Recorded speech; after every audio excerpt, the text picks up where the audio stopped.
Problems भी कुछ हद तक देखा जाए तो हमारे फीचर्स जैसी ही थी। हम लोगों ने देखा भाई इरिगेशन के प्रॉपर सोर्स नहीं थे, फार्मर देखा था वेट कर रहे थे ए गॉड कब रेन होगी। दूसरी बात फाइनेंस की कमी थी, पैसे की कमी थी, देखेंगे इसको भी। और कन्वेंशनल आउटलुक, कन्वेंशनल कहते हैं कि पुरानी सोच, उस समय पुरानी सोच के साथ फार्मिंग हो रही थी। कैसे? आउटडेटेड टेक्नोलॉजी को यूज कर कर।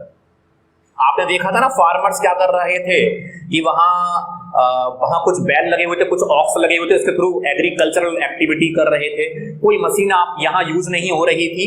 तो आउटडेटेड टेक्नोलॉजी। और दूसरा सबसे बड़ा ड्रॉबैक ये था कि भाई अपने लिए प्रोडक्शन करते थे, सब्सिस्टेंस फार्मिंग, मार्केट में सेल करने के लिए प्रोडक्शन नहीं कर रहे थे। किस लिए प्रोडक्शन कर रहे थे? अपने लिए। पैसा जनरेट कहां से होगा? जब अपने लिए सेल प्रोड्यूस करेंगे, पैसा तो वहां से आएगा ना जब मार्केट में सेल करेंगे। तो फार्मर्स डीमोटिवेटेड हो रहे थे, कन्वेंशनल यानी पुरानी सोच के साथ एग्रीकल्चरल एक्टिविटी हो रही थी। ये समझ आया होगा, ये भी समझ आया। चलिए डिके ऑफ फाइनेंस के बारे में बात कर लेते हैं पिक्चर के साथ। देखा आप लोगों ने, यही वाली पिक के बारे में बात कर रहा था कि एग्रीकल्चरल एक्टिविटी, अरे रेनफॉल पर डिपेंडेंट हो रही है, कब आएगी रेन? इरिगेशन फैसिलिटीज नहीं थी हमारे यहां, फाइनेंस की कमी थी। फाइनेंस चाहिए, क्यों चाहिए? एग्रीकल्चरल इनपुट्स को परचेज करने के लिए, सीड्स परचेज करनी है फाइनेंस चाहिए, ट्रैक्टर परचेज करना है फाइनेंस चाहिए, इरिगेशन फैसिलिटीज प्रॉपर करनी है फाइनेंस चाहिए, एडिशनल लैंड परचेज करनी है फाइनेंस चाहिए। उस समय फाइनेंस की कमी थी, इसलिए लोग यानी हमारे यहाँ के फार्मर्स चीजों को परचेज नहीं कर पा रहे थे। और बैकवर्ड टेक्नोलॉजी को यूज करने के लिए वो लोग एक तरह से कहा जाए कि उनके पास कोई दूसरा ऑप्शन ही नहीं था।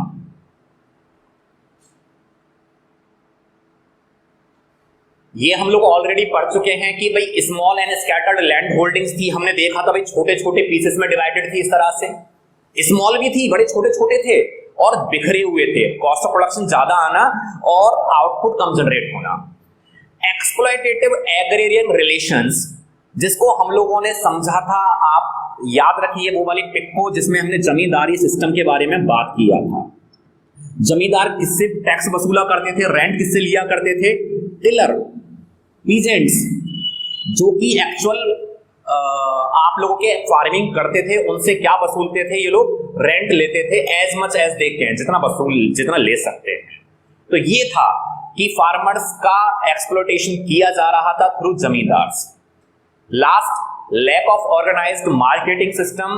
भाई आउटपुट जिस तरह से भी बना, बड़ी मेहनत कर कर, उसके बाद अब मार्केट में सेल कहां करें, इसके प्रॉपर सोर्स नहीं थे। रेगुलेटेड मार्केट्स नहीं थी। जैसे आज के टाइम में हम लोग देखते हैं ना, अनाज मंडी, एक फूड ग्रेन की आप लोगों की मंडी होती है, वेजिटेबल्स जहां सेल होती हैं वहां उसकी मंडी होती है। पहले ऐसे कोई भी सोर्सेस नहीं थे कि जहां अपने आउटपुट को फार्मर्स सेल कर सकें। एक ड्रॉबैक ये था। तो अभी हम लोगों ने देखा भाई, एक तो landlord tenant conflict, decay of finance, dependence on rainfall, छोटी छोटी जमीन का होना, मार्केटिंग सिस्टम का प्रॉपर ना होना। These are some drawbacks, these were, अभी भी हैं लेकिन उतना नहीं है, अब तो बहुत अच्छा फैसिलिटीज हो गई हैं। These were the drawbacks of Indian agriculture.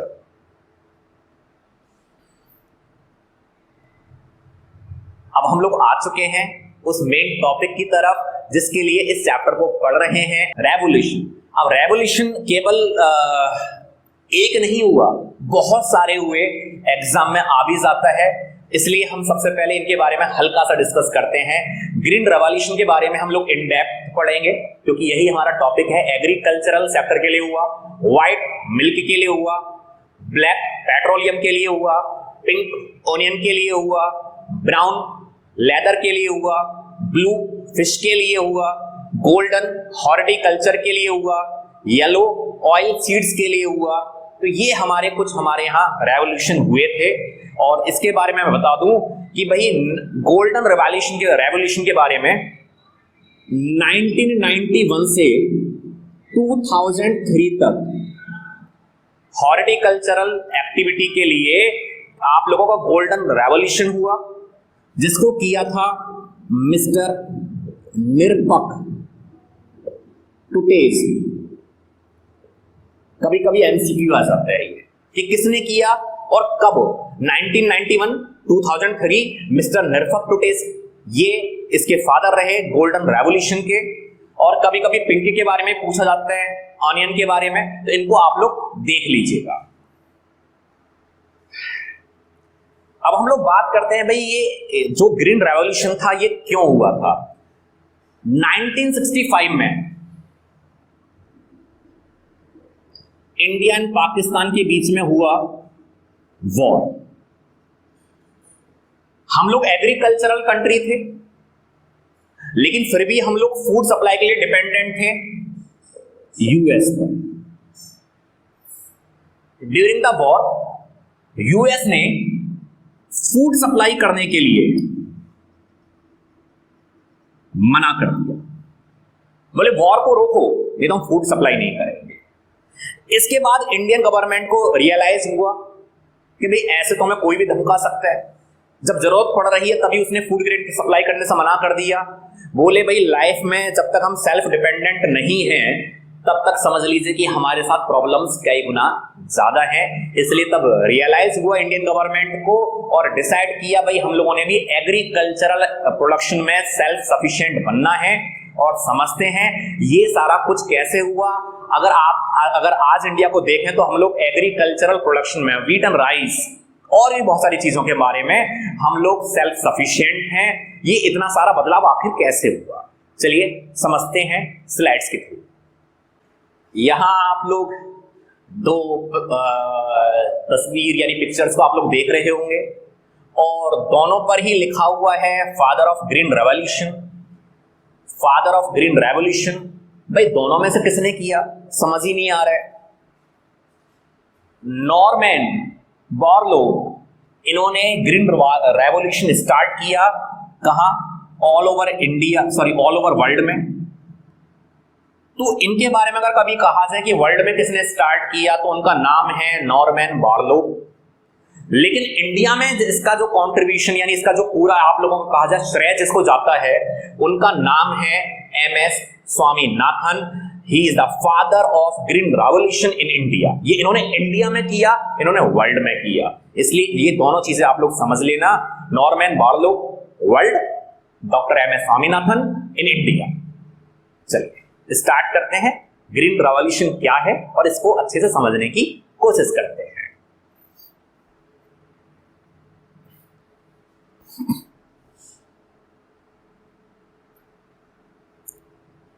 इस रेवोल्यूशन के अंदर तीन टाइप के रिफॉर्म हुए।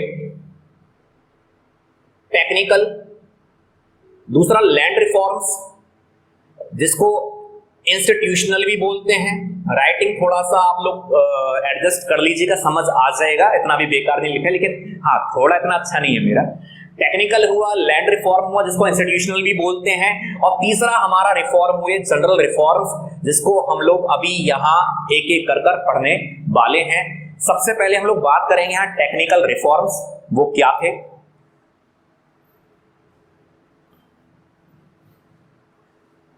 टेक्निकल रिफॉर्म्स के अंदर HYV सीड्स को यूज किया गया, केमिकल फर्टिलाइजर्स को यूज किया गया, इंसेक्टिसाइड पेस्टिसाइड्स को यूज किया गया, और साइंटिफिक तरीके से फार्मिंग होने लगी, मशीन्स का यूज करने लगे।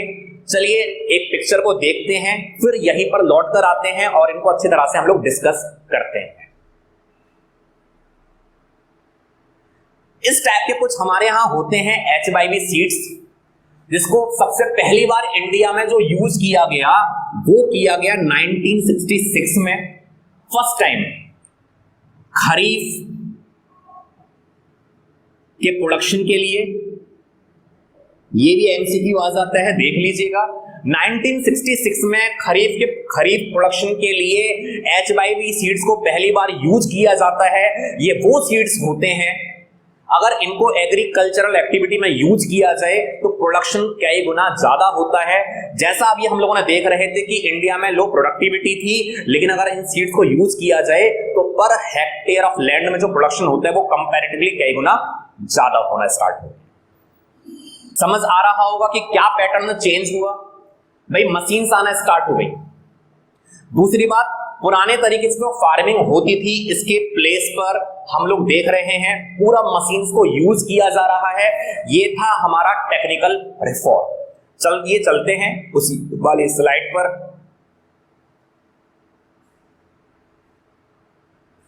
टेक्निकल नाम से पता लग रहा है भाई, टेक्नोलॉजी क्या होने लगा, HYV सीड्स का यूज होने लगा, जिससे आउटपुट कई गुना ज्यादा बढ़ गया।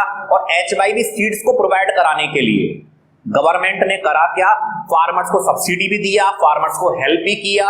1966 में फर्स्ट टाइम आप लोगों का HYV सीड्स को यूज किया गया for the production of kharif.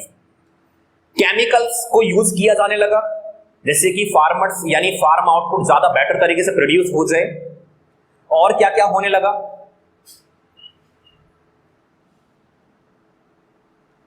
Insecticide plants को बचाने के लिए इंसेक्ट से, पेस्टिसाइड्स का यूज भी होने लगा। और ये साइंटिफिक फार्म मैनेजमेंट प्रैक्टिसेस क्या है, साइंटिफिक यानी कि एग्रीकल्चरल एक्टिविटी को करना किसके थ्रू, साइंस के थ्रू। इसी को बोलते हैं साइंटिफिक फार्म मैनेजमेंट प्रैक्टिसेस। और इसमें क्या होता है कि भाई इसमें सिखाया जाता है क्रॉप का रोटेशन। फार्मर्स को सिखाया जाता है कि भाई क्रॉप को कैसे रोटेट करें, हर बार एक ही टाइप के क्रॉप को प्रोड्यूस ना करें। सिलेक्शन ऑफ सीड्स के बारे में सिखाया जाता है कि भाई कौन से सीड्स का आप लोग यूज करें जिससे कि आपका आउटपुट बेटर प्रोड्यूस हो। आपको यहां सिखाया जाता है कि amount of use of fertiliser, यानी फर्टिलाइजर का कितना यूज किया जाए। भाई अगर एक्सेसिव यूज करेंगे तो ये भी हार्मफुल है। तो साइंस के तरीके से फार्मिंग करना फार्मर्स को सिखाया गया, जिससे कि बेटर क्रॉप का प्रोडक्शन पॉसिबल हुआ। और last, mechanised means of cultivation. Mechanised बोलते हैं मशीन्स। ये हम लोगों ने पिक्चर में देखा ही था कि भाई मशीन्स के थ्रू एग्रीकल्चरल आउटपुट प्रोड्यूस होने लगा, जिससे प्रोडक्टिविटी भी बढ़ी और ह्यूमन एफर्ट्स भी रिड्यूस हुए और पहले से आउटपुट भी कई गुना ज्यादा बढ़ गया। इस टॉपिक को आगे कंटिन्यू करने से पहले मैं बता दूं कि भाई ग्रीन रेवोल्यूशन जो हुए थे वो दो टाइम पीरियड में हुए थे, 1960 से 1970, लगभग लेट 1960s में स्टार्ट हुए। ये इसका फर्स्ट फेज रहा, जिसमें लिमिटेड स्टेट्स में इसको स्टार्ट किया गया। पंजाब हो गया, हरियाणा हो गया, तमिलनाडु हो गया, आंध्र प्रदेश हो गया, तो कुछ ही स्टेट्स में इसको स्टार्ट किया गया। फिर इसके बाद सेकंड फेज रहा, जो कि आपका 1970 से लेकर 1980 तक रहा। ये हमारे ग्रीन रेवोल्यूशन का सेकंड फेज था, तो इसको भी आप लोग अच्छे से देख लीजिएगा। चलिए, ये थे हमारे टेक्निकल रिफॉर्म, जिसमें सीड्स यूज हो रहे थे HYV, फर्टिलाइजर यूज हो रहा था, इंसेक्टिसाइड, पेस्टिसाइड, साइंस की तरीके से फार्मिंग किया गया और मशीन्स का यूज किया गया। और इन सब का सिर्फ मेन मोटिव, मेन ऑब्जेक्टिव, क्योंकि आज आता है भाई, वो क्या था, to produce more agricultural output, कि एग्रीकल्चरल आउटपुट को क्या करना, ज्यादा प्रोड्यूस करना, ये इसका मेन मोटिव था। चलिए अब चलते हैं हम लोग लैंड रिफॉर्म्स की तरफ और उसको भी समझने की कोशिश करते हैं, और मैं उम्मीद करता हूं आपको समझ आ जाएगा। अब बात आ रही है इंस्टीट्यूशनल रिफॉर्म्स और लैंड रिफॉर्म्स के बारे में। इंटरमीडिएरीज को एबॉलिश्ड यानी उसको खत्म किया गया। कैसे जमींदारी सिस्टम को खत्म किया गया था, इसमें अभी हम लोगों ने पिक्चर में देखा था, जमींदार टैक्स यानी रेंट लेते थे, किससे लेते थे, टिलर से लेते थे। तो जमींदारी सिस्टम को जो था इसको खत्म किया गया, ये सबसे बड़ा इसमें चेंज हुआ। और इसका मेन ऑब्जेक्टिव क्या था, लैंड रिफॉर्म की बात ही कर रहा हूं पूरे में, इसके अलावा इस हेडिंग के बारे में बात कर ही रहा हूं, साथ में लैंड रिफॉर्म के बारे में बात कर रहा हूं। इसका मेन ऑब्जेक्टिव क्या था, टू प्रमोट इक्वालिटी। भाई इक्वालिटी प्रमोट करना इसका मेन मोटिव था। क्यों, टिलर वर्क कर रहे थे, उसका बेनिफिट जमींदार क्यों लें, ये इक्वालिटी प्रमोट हुआ। जिसको यानी जो एग्रीकल्चरल एक्टिविटी कर रहा है जमीन उसकी होनी चाहिए, ये हुआ। दूसरी बात, जो ऑनरशिप ऑफ द लैंड था, जमीन का जो ऑनरशिप था पहले जमींदारों के पास था, उसको दे दिया गया actual tillers of the soil. जिनकी जमीन जो एग्रीकल्चरल एक्टिविटी करते थे उनको इसका राइट दे दिया गया। दूसरा एडवांटेज ये हुआ। सेकंड की बात कर लें, रेगुलेशन ऑफ रेंट। रेंट जिसको हम लोग बोलते हैं लगान, हिंदी में भाषा में अगर मैं बोलूं, जिसको और भी भाषा में बोलते हैं टैक्स। जमींदार टैक्स लेते थे, किससे लेते थे? टिलर से। पहले तो कोई भी सिस्टम नहीं था कि कितना भी वो रेवेन्यू यानी कितना भी रेंट वो ले सकते थे, लेकिन यहां एक रेगुलेशन ने रूल बना दिया गया कि 1/3 of the crop value, crop की वैल्यू का 1/3 से ज्यादा नहीं हो सकता, मैक्सिमम 1/3।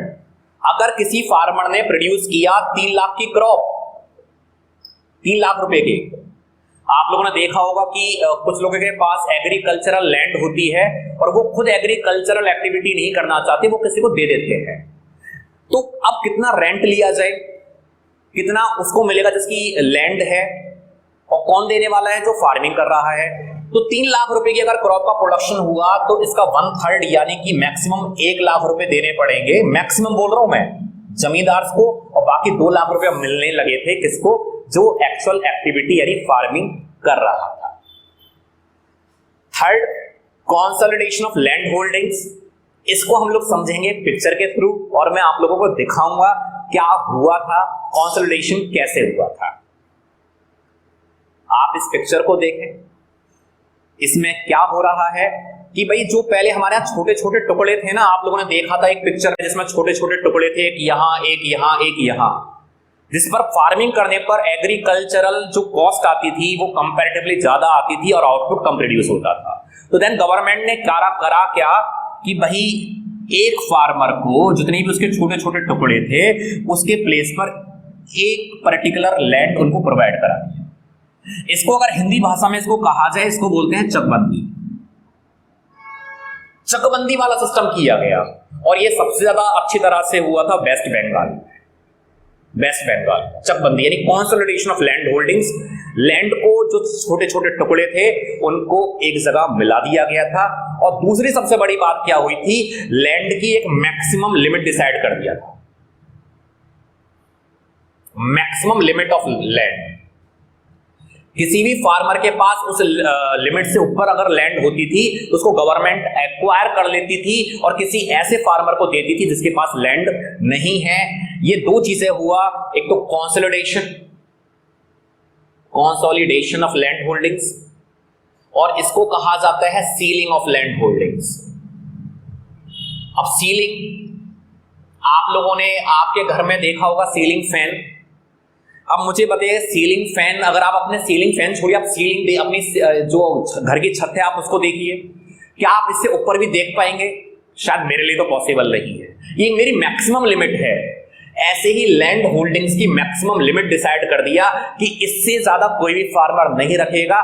इसके पास अगर किसी के पास सरप्लस लैंड होगी तो दे दिया जाएगा किसको? जिसके पास एग्रीकल्चरल लैंड नहीं है। ये दो चीजें हुई। एक और बात हम लोग करेंगे कोऑपरेटिव फार्मिंग के बारे में, उसके बारे में भी हम समझना स्टार्ट करेंगे। हम लोगों ने देखा जमींदारी सिस्टम खत्म हुआ, रेंट की मैक्सिमम लिमिट 1/3। अगर थर्ड वाले पॉइंट को देखें तो जो छोटी छोटी जमीन थी उसके प्लेस पर गवर्नमेंट ने करा किया, एक ही जगह पर लैंड प्रोवाइड करा दिया, जिसको कहा जाता है कंसोलिडेशन ऑफ लैंड होल्डिंग्स। और 2 पॉइंट और उसको भी देख लेते हैं, समझ लेते हैं। सीलिंग मैंने बोला भाई मैक्सिमम लिमिट सेट कर दिया कि हर फार्मर के पास मैक्सिमम एग्रीकल्चरल लैंड कितनी हो सकती है। उसके अलावा अगर किसी के पास होती थी तो वो किसी ऐसे फार्मर को दी जाती थी जिसके पास नहीं है। Last, cooperative farming. जल्दी से खत्म नहीं करूंगा, एक एक बात को अच्छे समझाएंगे। कोऑपरेटिव फार्मिंग का मतलब क्या होता है, देखिएगा। कोऑपरेटिव नाम से पता लग रहा है आपस में कोऑपरेशन, मिलजुल कर काम करना। भैया फार्मिंग के बारे में बात कर रहे हैं, और फार्मिंग में 2 एक्टिविटी होती हैं। एक तो परचेज ऑफ इनपुट्स, जिसमें सीड्स को परचेज करते हैं, फर्टिलाइजर को परचेज करते हैं, और एक सेल ऑफ आउटपुट, जब प्रोड्यूस कर लिया तो आउटपुट को सेल करना। अब एक बात बनेगा कि अगर मैं सीड्स परचेस करूं अकेला, मुझे थोड़े से सीड्स चाहिए, सस्ते मिलेंगे महंगे मिलेंगे, ऑब्वियस सी बात है बहुत महंगे मिलेंगे। लेकिन अगर बहुत सारे फार्मर्स 1 2 3 4 5 ऐसे बहुत सारे फार्मर्स अगर सीड्स को परचेज करने के लिए जाएं और सभी नहीं जा रहे, इनमें से कोई एक, सपोज ये सबके बिहाफ पर अब बहुत सारा सीड्स चाहिए, हम लोगों को बहुत सारे इनपुट्स चाहिए, अब कैसे मिलेंगे? कंपैरेटिवली पहले से तो चीपर मिलेंगे। तो ये एक एडवांटेज होता था जब वो कलेक्टिवली परचेज करते थे, so they are able to purchase the farming inputs at lower rate. दूसरी बात, अब फार्मिंग यानी आउटपुट को प्रोड्यूस कर लिया, अब सेल भी तो करना है। अब सेल करने के लिए अगर वो नियर बाय एरियाज में सेल करें, देखिए होता क्या था, एक पर्टिकुलर फार्मर है, इनके पास 200 किलोग्राम का इन्होंने प्रोडक्शन किया। 200 किलोग्राम कितना? अगर 50 किलो की बोरी तो 4 बोरी। अब 4 बोरी को सेल करने के लिए मुझे तो लगता नहीं कि भी बाहर कहीं जाना चाहिए, जैसे आजादपुर मंडी अगर मैं दिल्ली की बात करूं, 4 बोरी, अरे ट्रांसपोर्टेशन कॉस्ट भी बहुत ज्यादा आ जाएगी। तो वो करते क्या थे, नियर बाय एरियाज में सेल कर देते थे, है ना, विलेजेस में सेल करते थे नियर, जिसके कारण उनको अपने एग्रीकल्चरल आउटपुट का जो रेवेन्यू मिलता था, इनकम मिलती थी, वो कम मिलती थी। लेकिन आप सोचिए 200 इनका, 500 इनका, 1000 किलोग्राम इनका, ऐसे 2000 इनका, तो ऐसे तो बहुत सारा हो गया। अगर ये कलेक्टिवली सेल करें, एक साथ मिलकर जाकर सेल करें, इनमें से कोई सपोज ये बंदा ले गया और इसका बेनिफिट अगर वो सबको मिले, तो ये एक बेनिफिट निकल कर आता था। वो कलेक्टिवली परचेज करते थे जिससे चीपर मिल जाए, और कलेक्टिवली जाकर एक ऐसे मार्केट में सेल करते थे जहां उन्हें अपने आउटपुट के कैसे प्राइस मिल जाए, बेटर प्राइस मिल जाए। तो ये था एक सबसे बड़ा एडवांटेज कोऑपरेटिव फार्मिंग का। मिलजुल कर फार्मिंग किया जाने लगा, और लैंड रिफॉर्म्स का मैं सबसे बड़ा ऑब्जेक्टिव बता ही चुका हूं कि इक्वालिटी प्रमोट करना, और जो फार्मिंग का जो ऑनरशिप था वो जमींदार से अब डीलर्स को दे दिया गया था। हे गाइस, अगर आप लोगों को पूरा वीडियो अच्छा लगा हो और आप लोगों को बहुत मेरी सारी बातें समझ आई हो, तो मेरे चैनल को सब्सक्राइब करिएगा, लाइक करिएगा, शेयर तो जरूर करिएगा, और कमेंट कर मुझे बताइएगा कि आपने इसमें क्या सीखा। और लास्ट, पूरी वीडियो को देखने के लिए आप लोगों का बहुत बहुत thank you, all the best. अब हम लोग मिलते हैं अपनी नेक्स्ट वीडियो में, वेट करिएगा और देखना मत भूलिएगा।